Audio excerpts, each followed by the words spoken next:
Hello, in this video, I will discuss about sexuality and marriage part 1. So this is a series.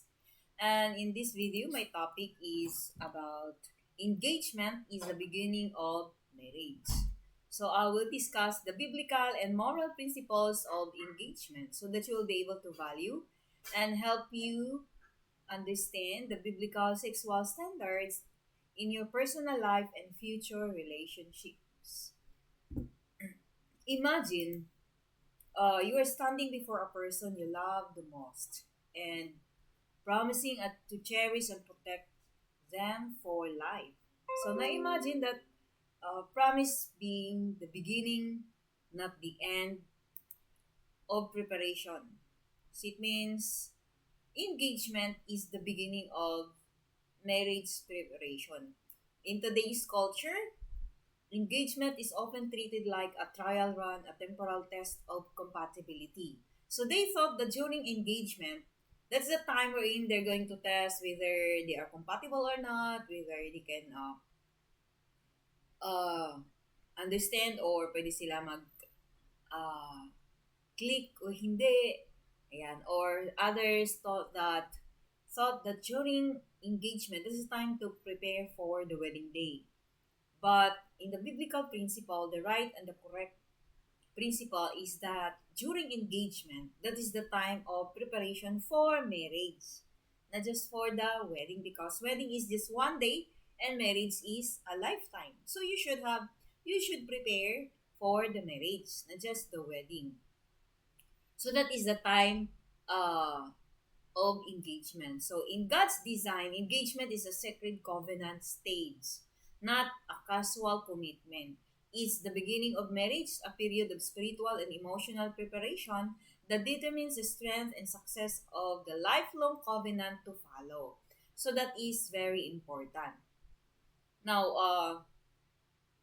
a lot of people thought that the Bible is not applicable, but actually the Bible is the manual for our life. So we should understand that the manual, or each one of us, we need the manual, and that's the Bible. So God's principle concerning engagement and marriage do not change with culture. What was sacred to him in the days of Mary and Joseph remains sacred today. Why? Because in Hebrew it says that he is the same, or Jesus Christ is the same yesterday, today, and forever.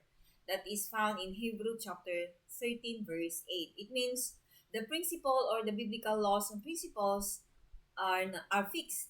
They cannot be changed. So kung tayo ay pabago-bago, ang manual ay hindi nagbabago yung in-establish ng ating tagapaglikha na mga tuntunin na gagabay sa bawat isa sa atin para maging maayos yung ating buhay. Dahil tayo ay nilalang niya para mamuhay ayon sa mga batas at tuntunin upang hindi tayo mahirapan at magkaroon ng problema na kung saan nahihirapan, and most of the time people uh, blame God because of what is happening in their life. But actually, God has established laws and principles written in the manual of life so that all of us will be guided. And one of those principles, or one area that he established, is the marriage life para maging maayos. And in this topic, I will discuss the different principles in engagement. So the seriousness of engagement in God's eyes. Engagement is not a test, it is a covenantal beginning. It means in biblical times, engagement was considered the first stage of marriage, pinakaunang hakbang ng pag-aasawa. So a binding commitment that could only be broken by divorce. But for me, so sa lesson lang yun, but in the biblical way or biblical times, it is not advisable. So it is not allowed. Okay. Divorce is not allowed. Although it is the beginning, engagement is the beginning of marriage also, that's not also the time for sexual intercourse, because that is not allowed. It's also be consummated during the or after the marriage. So Joseph and Mary's story, example sa Matthew chapter 1 verse 18 to 25, reminds us that though they were betrothed they refrain from sexual intimacy until after marriage. So their engagement represented faithfulness, purity, and divine purpose. So that is very important for us to follow because that is the manual for our life. So a modern couple deeply in love decide to stay pure until marriage. So they see their engagement as a promise before God, not merely a countdown to the wedding. So their decision builds mutual trust and spiritual strength that sustains them in marriage. So that is very important. So as a future professionals and leaders someday, value purity not just for the women but men and women. You should value purity and integrity during engagement. How you honor God in this stage reflects how you'll honor your spouse later. So, how are you going to honor God during the engagement? That is to remain pure, both of you. You have to remain pure and be faithful. Another one is engagement as covenant preparation. Engagement is the time to prepare, not to experiment. So as I mentioned a while ago, engagement is not a time for you to test whether you are compatible or not. But engagement is a period of preparation spiritually, emotionally, mentally, and financially. It's when couples work on their shared values, responsibilities, and life goals.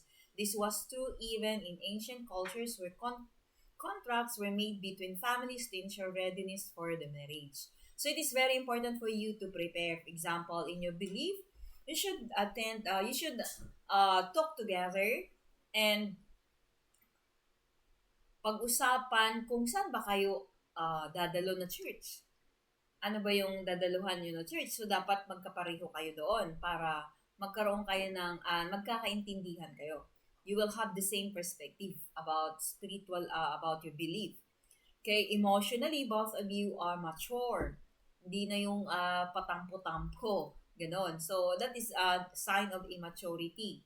And then, mentally and financially. So, mahalaga yan na pag-uusapan during the engagement kung sino yung magtatrabaho or pareho ba kayo magtatrabaho, saan ba kayo titira, ano yung mga kailangan yung gastusin sa loob ng bahay. So, paano nyo i-manage ang inyong finance, paano kayo mag-save para sa inyong mga future na mga anak. So, yun. Or, bago ba yan ay kailangan ba magpatayo ng bahay. So, yun. So, it's very important for you to talk together about your finance and how to manage your finance. So, it's when couples work on their shared values, yung sabi ko kanina. So, in biblical tradition, a groom-to-be had to prepare a home and demonstrate financial stability before marriage. So, in modern times, this may translate to responsible money management, emotional maturity, and spiritual readiness. So, it is very important for you to talk together about those things: spiritual, emotional, mental, and financial. So, use your engagement or single season wisely. Develop your character, finances, your relationship with God, and your emotional stability. So, kaya kailangan ay maintindihan ito ng bawat couple that is engaged. Kasi ito yung tamang principle sa buhay para maging matagumpay ang inyong pagsasama. So, biblical engagement, customs, and lessons. Godly engagement involves preparation, parental blessing, and covenant commitment.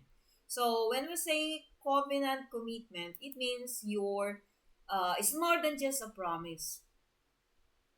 So, from from the Bible, there is a contract. So, parental blessing and period of preparation. It means that you have to understand that each one, during the marriage kasi, kapag gumawa na kayo ng inyong vow, hindi ibig sabihin na nag-vow ka, sabi ka nila promises are made to be broken. Vow is more than a promise. Because if for others, promises are made to be broken, sabi sa Bible, it's a vow is a vow. Promise is a promise. And promise is not made to be broken. So, yun dapat. And example sa Bible is si Jacob. He worked for 14 years 14 years siya nagtrabaho, una for Leia kasi supposed to be kay Rachel. Pero dahil ang sabi ni Jake, anong nilaban ay kailangan yung father ni Rachel, mauna muna yung panganay. So that's why he was deceived and he was willing to work for Rachel for another 7 years. So it means it took 14 years for Jacob to wait because of his love. So it teaches patience, perseverance, and responsibility. So Jacob worked 14 years for Rachel, showing his devotion and readiness. True love endures the process of preparation rather than rushing to gratification. So you have to wait. Si Jacob 14 years. So patience in engagement reveals maturity. It's not how fast you get married, but how well you prepare for it that determines marital success.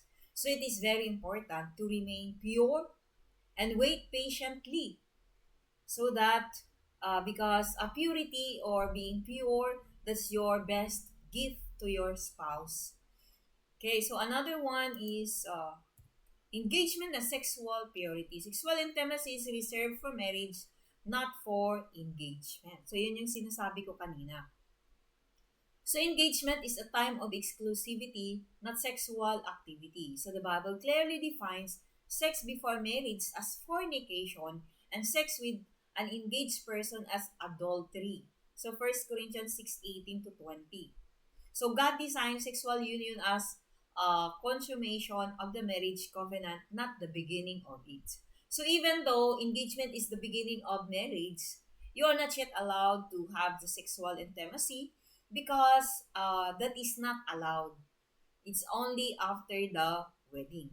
So many couples who engage in sexual activity before marriage experience guilt, mistrust, or complications that harm their relationship. Couples who wait experience peace and deeper respect for one another. So remain pure even during the engagement. Honor God with your body. Your purity is a gift to your future spouse and a testimony of obedience to God's design. So yan yung sinasabi ko kanina. Now, you honor God by being pure and faithful even during the engagement. And that will be the best gift that you could ever give to your spouse. Okay, so another thing to remember is engagement as the foundation for marital success. Most marriage failures can be traced back to unaddressed issues during engagement. That's why it's very important for you to talk together about your spiritual, emotional, mental, and financial during marriage or other issues that you need to talk during your engagement. Dr. Miles Monroe emphasized that the engagement period is for planning the marriage, not just the wedding. So remember, ang wedding is just one day but marriage is for life. So that's why it's very important to prepare. Yung one day lang pinaghahandaan mo pa, how much more the marriage life. So the marriage, the correct way is that engagement is the preparation for marriage, not for wedding alone because the wedding is only for a day. So, unlike marriage is for life, so you have to prepare for that. Financial stability, family expectations, career goals, and spiritual alignment must all be discussed and agreed upon before saying I do. So, those issues that you know ay kailangan na mapag-usapan nyo na during your engagement. Yung hindi ka pa nag-I do. Okay, so a couple spends months planning an extravagant wedding but never discusses depth, parenting, or spiritual priorities. After marriage, unresolved issues cause conflict. Another couple spends their engagement in counseling and prayer, resulting in a stable, God-centered marriage. So if you want to have a stable, God-centered marriage, you have to prepare during engagement, not just the wedding. The wedding. Okay, so there are principles. Here are the principles to remember. First, engagement is a critical and indispensable time of preparation for marriage. Excuse me. So remember, I told you a while ago that engagement is a time of preparation for marriage, not just for the wedding. So wedding is just one day, but marriage is for lifetime. Okay, so Number two, engagement couples or engaged couples are committed exclusively but not yet free for sexual relations. So it means, remember, during engagement, even though it is the first stage of marriage, sex is not yet allowed. Because according to the third principle, engagement marks the beginning of marriage, not just a prelude to it. Hindi yung umpisa, but preparation. Okay, ano ba yun? Paghandaan yung marriage life. So, number four, it is the stage where the marriage covenant is established. It means when you say, when the fiancé, yung lalaki, no, the final, not the fiancé, yung lalaki ay nagsabi na, will you marry me? At pag sinabi mong, yes, I do, the beginning engagement, that's the beginning of marriage covenant. So when we say covenant, more than an agreement or a contract, is a vow. Number five, a godly marriage is a covenant. Engagement begins it, marriage consummates it. Yun yung sinasabi ko kanina. Okay, number six, engagement period helps secure the stability of the future marriage because you are preparing for that, you're talking about that, you are making your plans. Number seven, the time to plan for success in marriage is during engagement, not after. So, before kayo ikasal, ay kailangan na pag-usapan nyo na kung ano nga dapat pag-usapan para maging maayos ang lahat, clear sa inyong isipan. So, it says here, a wedding lasts a few hours, but marriage lasts a lifetime. Engagement is your training ground for covenant living. It's not about testing love, it's about preparing to live love God's way. Just as Jacob redeemed 14 years of labor for Rachel, we too must redeem our engagement season with wisdom, patience, and purity. Remember, when we say love, that is agape. Our love that for our spouse someday for your spouse someday should be agape. It means love that is unconditional. So that should be the love that you're going to show to your partner. So true love waits, prepares, and honors. Engagement is not an emotional experiment, it is the foundation of a godly marriage. So for your assignment, write a one-page reflection on, if I were engaged today, how would I honor God during my engagement period? So include at least two biblical references and one principle from the lesson. So dahil one page, di ko sinabing back to back ha, the first page only. And answer this question. And in your answer, you must have to reflect two biblical references and one principle that is taken from the lesson, or you can get any other references from the Bible. So, but the principle must come from the lesson. So, but in the lesson, I have already discussed different biblical principles. So you can just choose two and one biblical principle.